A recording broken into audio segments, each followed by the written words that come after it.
The Trump administration has folded, along with ICE, in response to an order that was issued just this morning by the chief judge of Minnesota's federal court, Judge Schultz, a Republican, a conservative, that would have required Todd Lyons, the head of ICE, to show up in his courtroom on Friday to answer for possible contempt charges or release a person, a migrant, who was ordered to be released under habeas corpus rights, had given a bond hearing.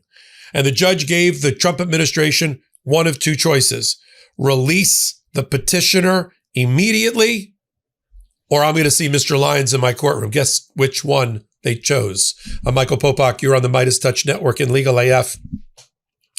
Judge Schultz joins a growing list of judges in Minnesota, particularly, who are calling out the Trump administration for their contemptuous, contumacious conduct about not only Operation Metro Surge, but what they are doing with the migrants and undocumented that they pick up and the lack of due process they are providing them.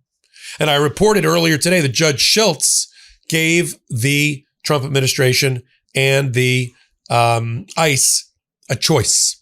And here's what he said. He said the court has been extremely patient with the respondents, but the patience is at an end. Judge Schultz said this is one of dozens of court orders in which he ordered the release or bond hearing or bail hearing for somebody, and it was not complied with. He said this is one of dozens of court orders with which the respondents, the Trump administration, have failed to comply in recent weeks.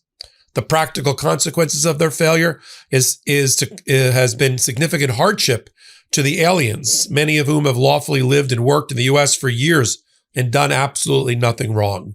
The detention of an alien is extended, or an alien who should remain in Minnesota is flown to Texas, or an alien who's been flown to Texas is released there and told to figure out a way to get home. So he gave them one of two choices. He said, you either indicate that the petitioner has been released from custody, and if so, the court will cancel the hearing. Otherwise, he wants Todd Lyons in his courtroom on Friday. Now, on reporting from the petitioner's lawyer, we've got it on reasonable understanding that this particular person has been released from custody. You can see that the Trump administration wants to avoid putting Todd Lyons on the stand, and I think for very good reason. Last week, I reported that Todd Lyons was at the heart of a whistleblower revelation, a document, a May 2025 memo authored by or for Todd Lyons, in which he instructed all ICE agents that they could break down the doors of homes without a federal judge or federal magistrate's arrest warrant, just using an administrative warrant issued by a Trump judge, blessed by a Trump lawyer, executed by a Trump agent, to break down a door, to violate the most sacrosanct location for even the United States Supreme Court is somebody's home, their castle, to burst down the door and go arrest who's ever inside. This turned Fourth Amendment law about illegal search and seizure of people and persons in their homes, in their premises, in their papers upside down. Supreme Court has been adamant, even this United States Supreme Court, that Fourth Amendment requirements mean you can't bust down a door unless an impartial, dispassionate, neutral federal judge makes that decision. Arresting them in the streets, that's one thing. You can maybe get away with an administrative warrant issued by a Trump judge in the streets, in public, but not in your home. And migrants have homes too, as do the undocumented. And the Constitution clearly says any person, not any citizen, has the right to be free from illegal search and seizure. It starts with our separation by revolution from England. That's why we have the Fourth Amendment.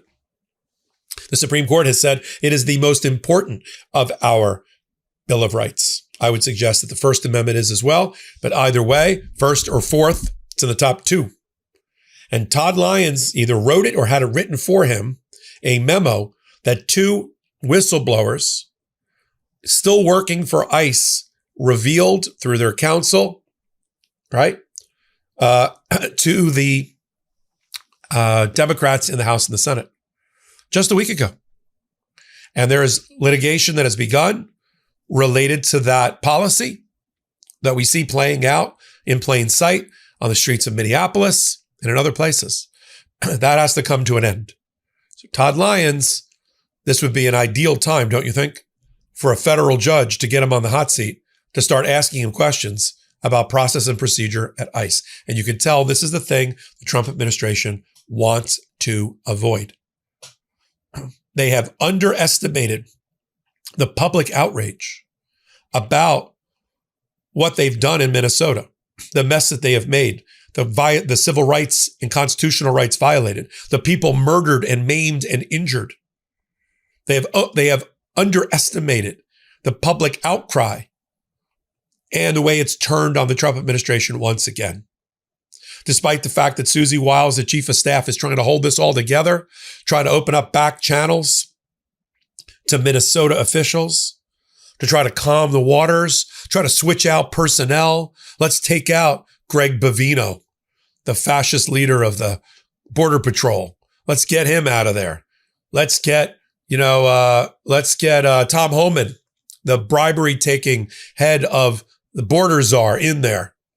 And against that whole backdrop, we've got the new reporting that Kristi Noem is, let's just put it this way, she's on very thin ice. Democrats have started impeachment proceedings led by Jamie Raskin and others in the House to impeach her. Articles of impeachment have been drawn up, and they will move forward with the impeachment proceedings if they can. They got to get to 217 votes. The Democrats have a few short of that, but they just need a few crossovers. Just a few from the Republican side who are worried about their jobs to join in and impeach Kristi Noem. And the Democrats have given a choice to Trump world. You can fire Kristi Noem, or we're going to start the impeachment proceedings. Just the spectacle of starting the impeachment proceedings may be enough. This is where public outrage and outcry comes in handy. And when you lose from the Trump administration, when you lose judges like Judge Schultz in Minnesota, a conservative Republican who you can't attack for being a liberal, and you have the video that we've all seen of the execution of Mr. Preti, the execution of Renee Good, citizens exercising their First Amendment rights, or in the issue of Mr. Preti's Second Amendment rights as well. The narrative has taken hold. The Trump administration is swirling the drain of history and cannot recover from this. And the Democrats are doing the right thing, putting their foot to the floor and pressing their advantage here on behalf of the American people. I'll continue to follow it all right here. I'm Michael Popak. You're on Legal AF at Midas Touch Network. Take a moment, come over to Legal AF and hit the free subscribe button as we continue our march to 2 million subscribers. So until my next report, I'm Michael Popak. Hey everybody, Ben Meiselas here from the Midas Touch Network. I wanted to let you know about my podcast partner, Michael Popak's new law firm. It's called the Popak Firm. Michael Popak's pursuing his dream of starting his own law firm, really based on the popular demand by all the Midas Mighty and Legal AFers who are approaching Michael Popak with their cases and saying, can you help us? And at that time, Popak was not able to. So he went out on his own. He started the Popak Firm, where he is now handling catastrophic injury cases like car accident cases, trucking cases, malpractice cases, big negligence cases, wrongful death cases. So if you or someone you know have a case like this, the consultation with Popak's firm is free. Give him a call. See if you have a case. It's thepopakfirm.com, thepopakfirm.com, or you can call 877-POPOK-AF, P-O-P-O-K-A-F. So 1-877-POPOK-AF. Give Michael Popak a call. And I'm really proud of you, Popak. Thanks for all the hard work you're putting in.